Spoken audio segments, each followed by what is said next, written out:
I think we're live. Can you hear me? You think we're live?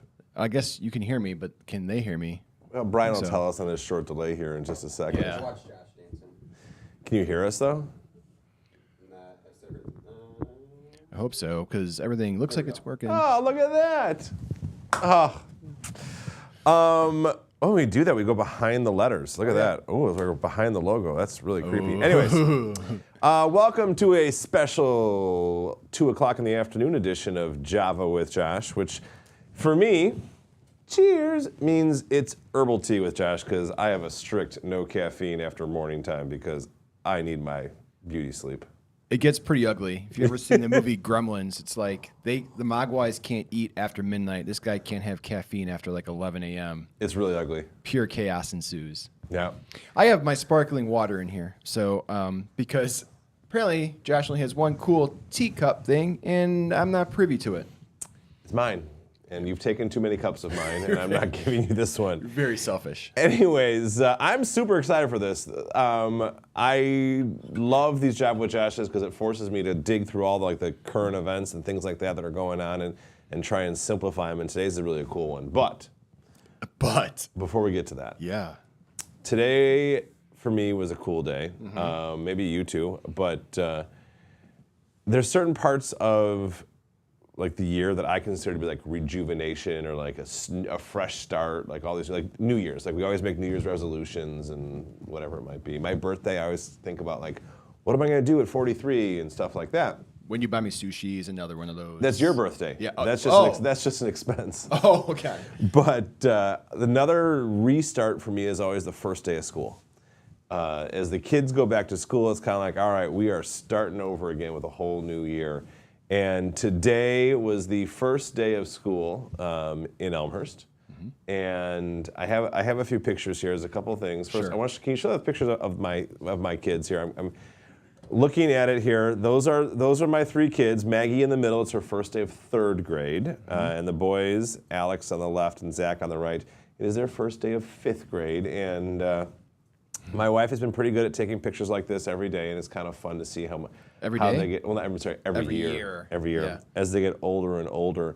And the school they go to they do a first day of school thing where they all meet on the blacktop. And there is literally, the school has 500 kids. So there's 500 kids, there's probably 500 adults too, if not more, because sometimes they double down. And How dare those dads want to come? I know, these dads. And it is mass chaos. And it's kind of fun though, because now I know half the parents. I've been doing this now for a few years. You get to know the kids' parents and stuff like that. And I look back and I remember those poor kindergartners and the mass uncertainty that is happening both in the parents and in the kids. And to watch my kids grow, having them in fifth grade now versus where they were in first grade or kindergarten was pretty fun. And so Yeah. And it's your wife's first day too today. Yeah, so she's been in the same school district as Josh's kids, in the Elmhurst school district, her entire career. She did go back to her roots, so to speak. She went back to the PE room, and she is at Edison. The PE room, otherwise known as the gymnasium. Well, here's the problem with it. They call it a room because it acts as both the gymnasium and the auditorium and her office. Oh. So, yeah, they renovated a wing of the school, but still have her desk on top of the auditorium stage. It's pretty That's awesome. the same school I went to elementary school at, the one she teaches at now, and I'm going to guess that it is the same stage and same auditorium as when I was there probably 30-some years ago. We were there a few weeks helping her set up, and probably the same basketball rims. They are on the last leg, and they are pure steel, and it is just... Now you know where I learned to shoot a free throw. And that explains a lot. Oh, man. One more back-to-school thing I'm really proud of. Oh, you got pictures? I have a picture of it. Yeah. This is my handiwork. My son decided he wanted a new backpack this year, and he wanted some patches on it. And he's become a giant Beatles fan. He loves to play the guitar. And he loves Greek mythology, which he got a patch that says, "I love Greek mythology." If I knew how to quickly zoom on this, I would, but I don't. It's amazing. But last night, my wife says to me, "Can you sew these on here for him?" Okay. I am not a master sewer by any means. Sure. And that took me like 2 hours. And there's still a 95% chance they fall off at some point in time this year.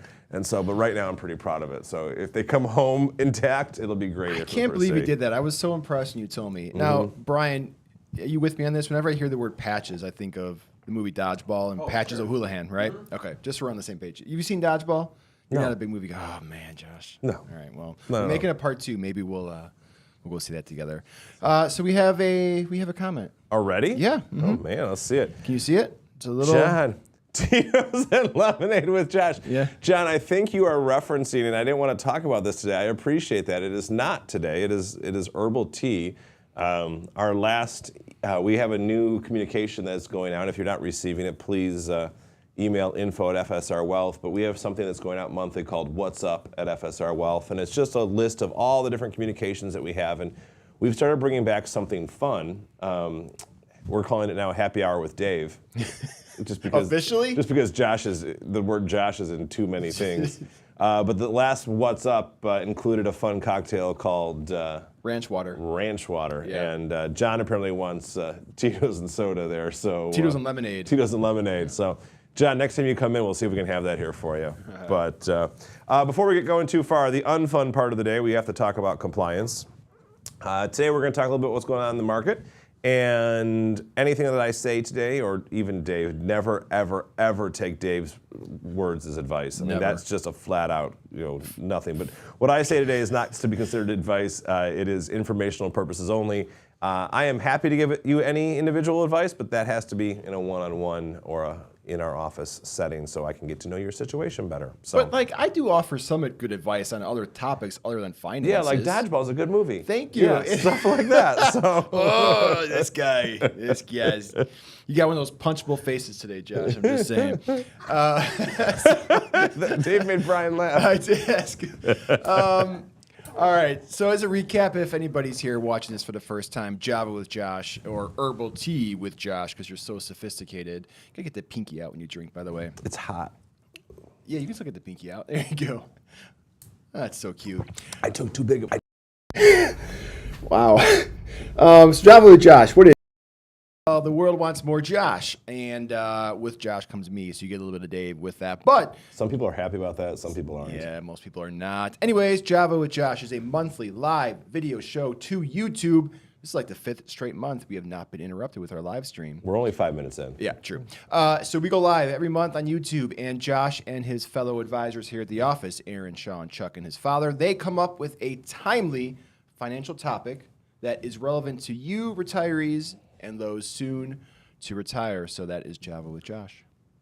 Cool. Yeah, fun stuff. It is. Dave, that was your best What Is Java with Josh we've done, so I appreciate I that. feel like I'm always much better later in the day. I feel like this is showing right now. Yeah, you're not a morning person. No, not at Yeah, all. you even look better. Appreciate that. Thank you. Next Java with Josh. September. Oh no, this is the old slide. Great googly moogly. The day before. The day. Tuesday, Yes. September 10th. September 10th, and ignore the Wednesday, October 9th. That's actually Thursday, October 10th. So let's just ignore this slide altogether and go back to you. We got more coming up. Look at your emails. It's going to be great. So, Josh, tell them about WLS 780 now, would you? I am happy we are now 2 months into a new adventure. We're myself and my co-host Mark Elliott are doing a weekly radio show on WLS AMs, 8:90 a.m. on Saturday mornings from 7 to 8 a.m. It's been fun to do. It's a different tone and theme, I think, than you see here with Dave and I. I don't have 20 years of friendship with Mark, but and he actually works with other advisors, and he has got a lot of good knowledge too. So it's kind of fun to listen to him. So I encourage everyone to listen in for that. Also coming up, if you are a client of ours, you'll be receiving an email here shortly for our next client event at the Morton Arboretum. It's going to be Wednesday, September 25th at 6:30. It's going to be over at the Thornhill Education Center. And I am super excited for this one. This is a repeat. This is our 3rd or 4th time we've had him back. I think this one will probably be one of the most important ones that we've done. We're bringing back Dave Wiley. Dave is the owner of the Medicare Solutions Network. He is who we trust with all of our Medicare referrals. He's probably the most educated Medicare person I've ever met. And this one's gonna be a little different. Even if you've heard him before, I highly encourage you to come because there are some major changes coming to Medicare this year. It's not gonna be his same workshop. We're gonna go through some of the basics and he and I are gonna talk about the changes that are coming. And you'll have a chance to ask any Medicare questions you possibly want. Dave, if you can stump Dave, you're good luck with that one. So I encourage as many people to come as possible. And if you are a client, I encourage you to bring a friend. And Josh, we are saving a handful of seats for non-clients as well. We are, right? So if you are interested, if you're watching this and you're not a client, just email info@fsrwealth.com and Michael will see if we have any seats available. We only have like 4 or 5. So act now. Like that? Is that how many we're allocating, 4 or 5? I'm not always privy to that information. No, I'm just making up a number. And finally, Josh, touchy-feely. Giving you the confidence to make retirement the best part of your life. It's funny when this thing hits me every now and then, when I see that somebody is doing something pretty special and pretty cool. I get back to the purpose of why we do this, and it's really, really neat. So I love our mission statement. I love our purpose of why we do these things. In fact, in the What's Up emails that have been going out, we have been asking people to send us kind of their dream, their adventures, their photos, videos of their adventure. And sometimes we've helped that, sometimes we haven't. But we had a great one last month with Peter and Christy. Their pictures are great. They moved over to Italy this year, and they're just loving it. So it was pretty cool to go through that. Super cool, man. All right, Josh, give us the good stuff, buddy. Today's is pretty neat. So I dig through these things, and I've got a lot of sources that I pull through to kind of pull this together here. And today's is different, though. Today's is something that kind of came to me. And for those of you who don't know, Aaron in our office, Aaron's one of our advisors. And Aaron and I and Chuck got an email from a client of ours this week named Doug. Doug is very well read. Doug reads all sorts of stuff. I guarantee you Doug is probably watching this. Hi, Doug.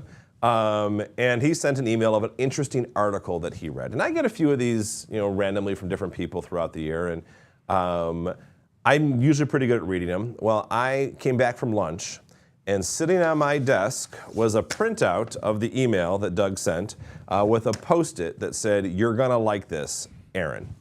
And this is something Aaron does when she needs me to really do something. She physically prints it and puts it on my desk. And I was like, all right, better read this.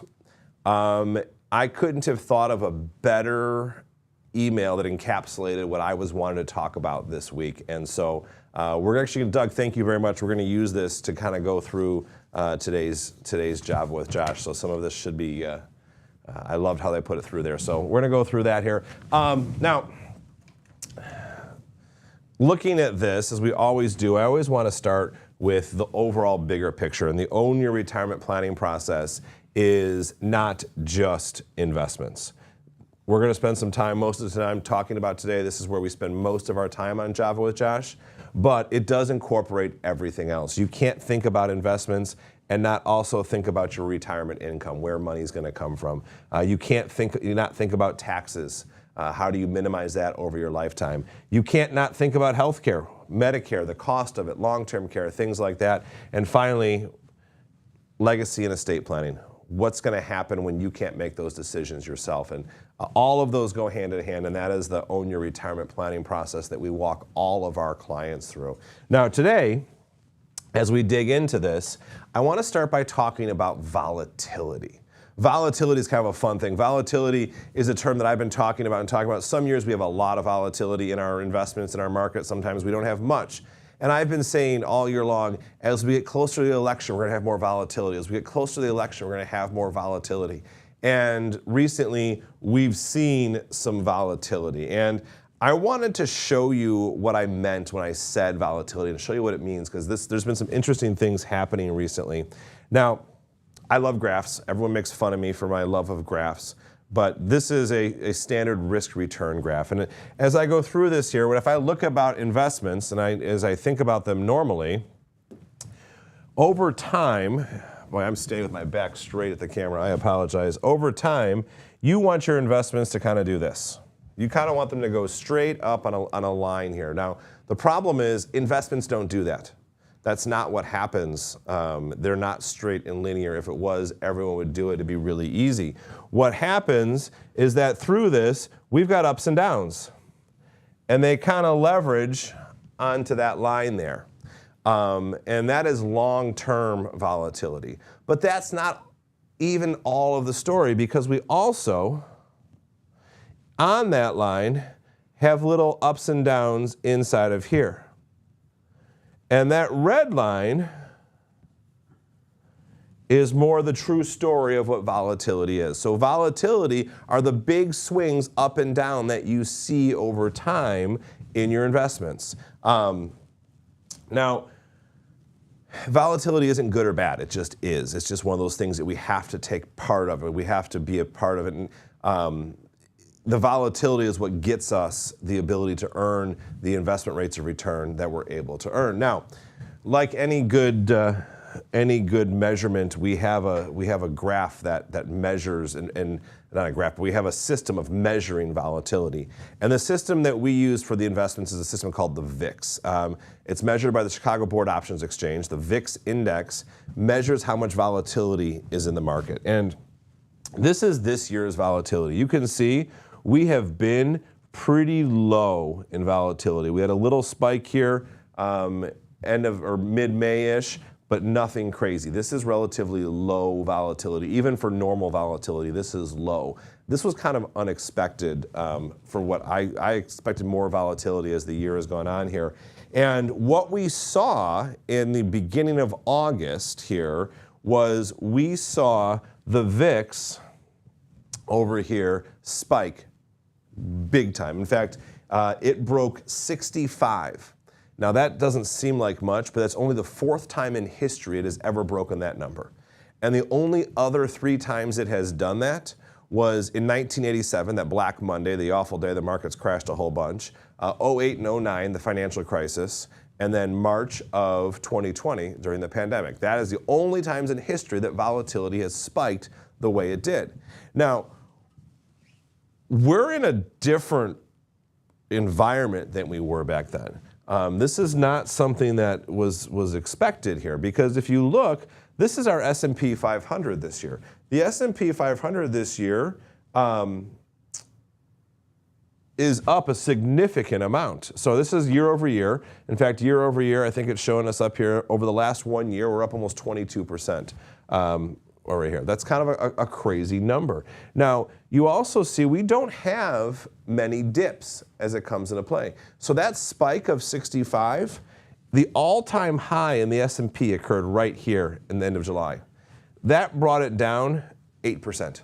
That bottom of that was 8%. And as we record this on Wednesday afternoon, we've earned back almost 4% of that 8%. So I mean, it's kind of one of those things that we've gone up and we've gone down. So that was a big spike that's come in here. The odd thing, and I've got my notes here that I want to make sure I reference, is not the fact that this occurred. The odd thing is that it has been 18 months since we have seen a single day decline of 2% or more.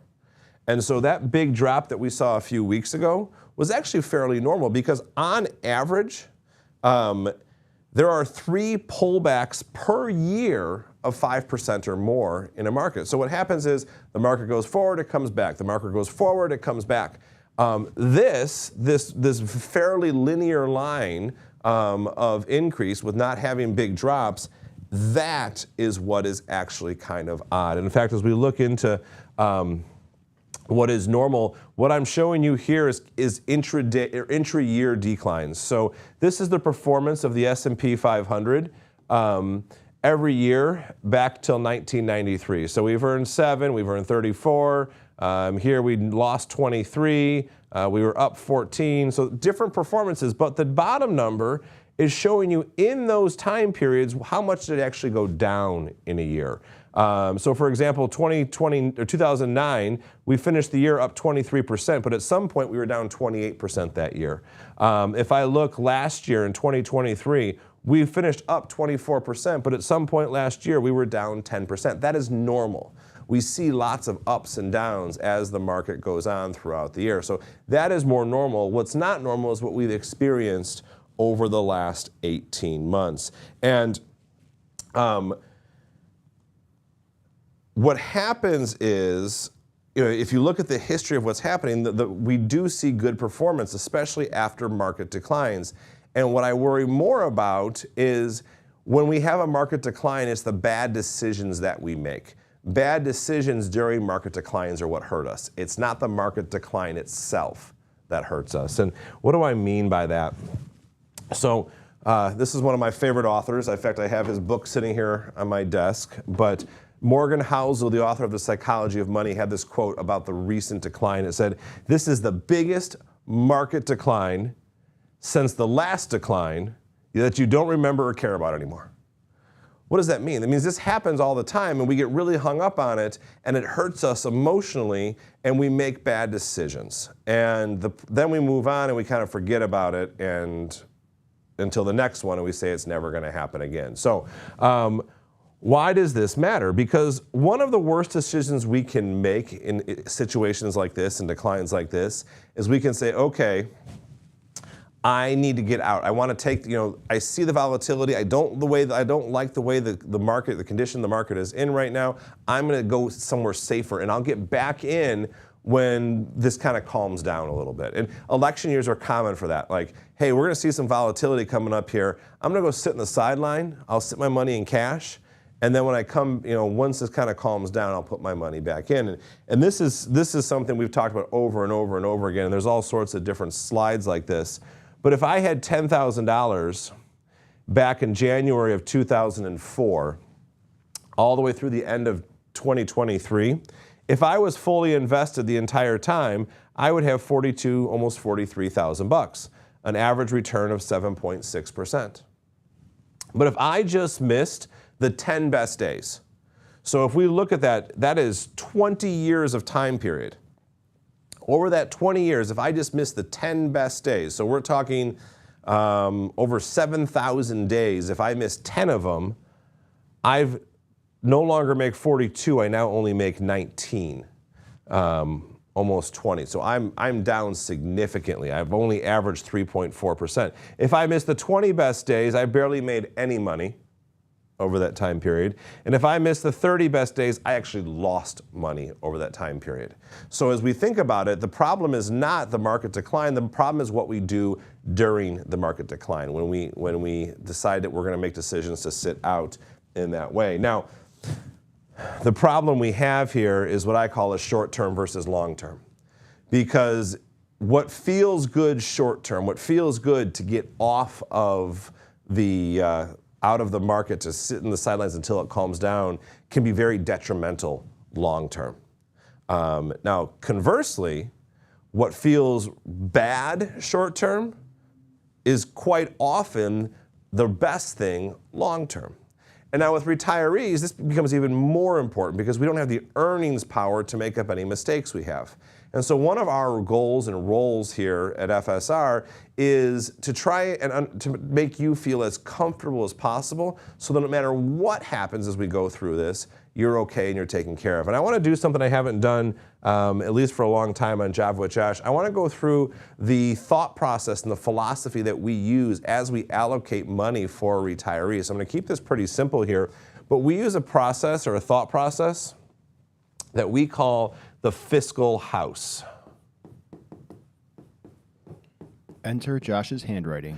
Yeah, and also enter the fact that I do not write from this side, so... Wait a minute, you spelled it whose?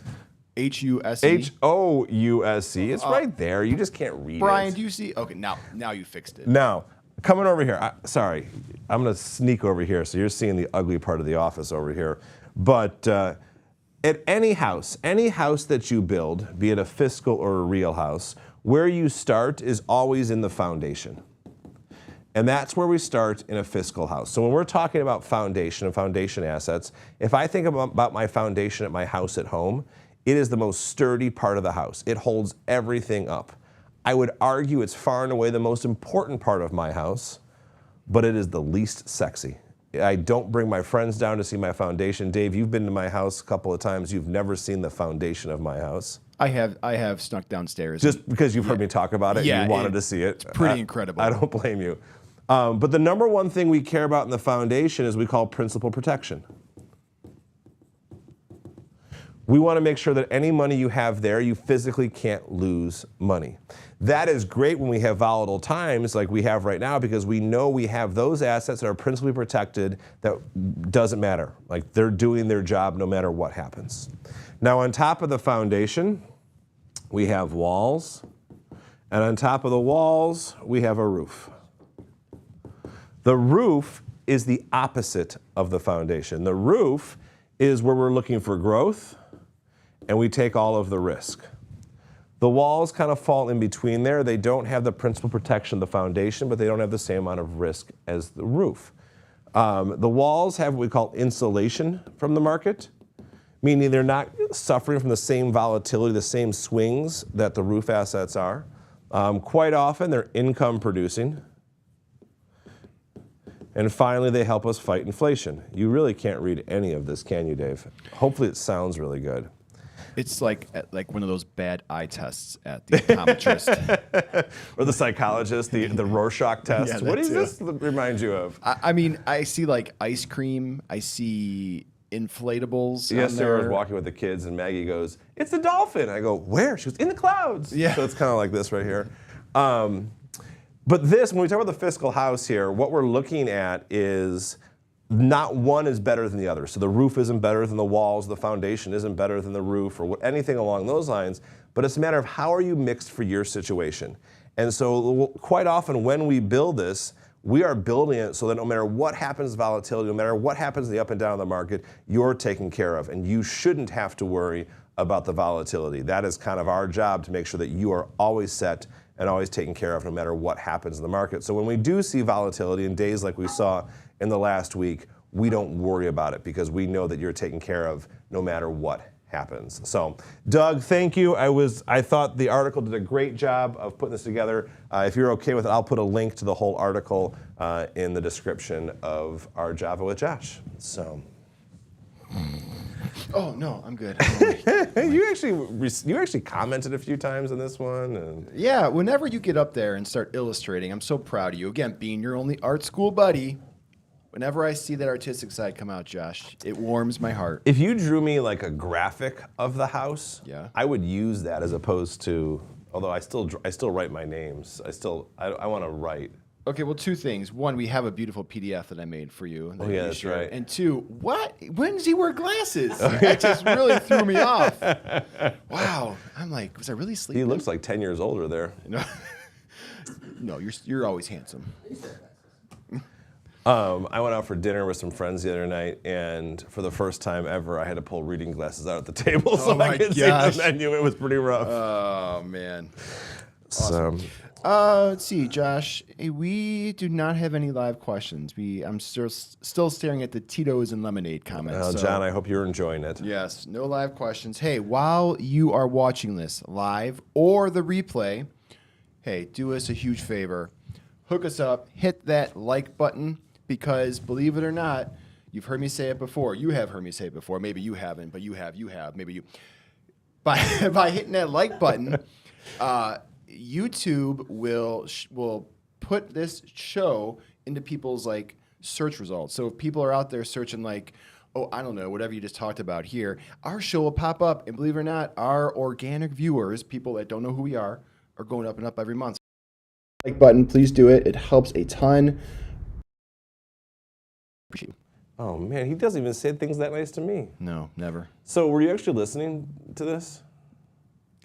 Of course I was listening to this. Why would I listen to this, Josh? Do you have a thought? I mean, we had the podcast before. We used to have Dave Relates to Retirees, which kind of got creepy after a while. You know, I was thinking too, for you podcast listeners, our OG friends out there, I am at the bottom of my cup right here, and I could have made a really obnoxious slur. yeah, thank Remember God that you- episode? Yeah, that was like circa episode 6. We were still recording remotely. Look, man, volatility happens, right? It does. So what my notes here, what I would say is, don't let your short-term thinking, this is good. Again, this is T-shirt worthy. Don't let your short-term thinking screw up your long-term life. Oh, we'll get that put on a T-shirt for Doug. Yes. What was the other one? Oh, we put the fun and diversification. I have to. Is that what it was? Yeah, something like that. I have it jotted in like an Apple's notes on my phone. I have to reflect back on that. Again, so if you haven't hit like yet, after hearing that, my words of wisdom, go ahead and hit that like button. Man, we'll give you big hugs next time we see you. I feel weird high-fiving in the show. You do? Yeah, I don't think we should high-five anymore. Oh. I'm doing that. Dave's gonna cry. Yeah. Yeah, I'm kind of right. sad. Are we wrapping this up now, Josh? Yep. Thank you very much got the for music going here. spending some time with my herbal tea and John's Tito's and lemonade. And then please, this is like 2 weeks in a row we haven't had any questions, so send us some questions, man. I literally sit and look at our inbox all day. That's all I do. And if nothing comes in, Josh is paying me for nothing. Yeah, I might get him to do more work if you guys would send questions. That's and right. He'll do other stuff then. All right, guys. Thanks again. And we'll see you on September 10th. 10th. All right. Bye.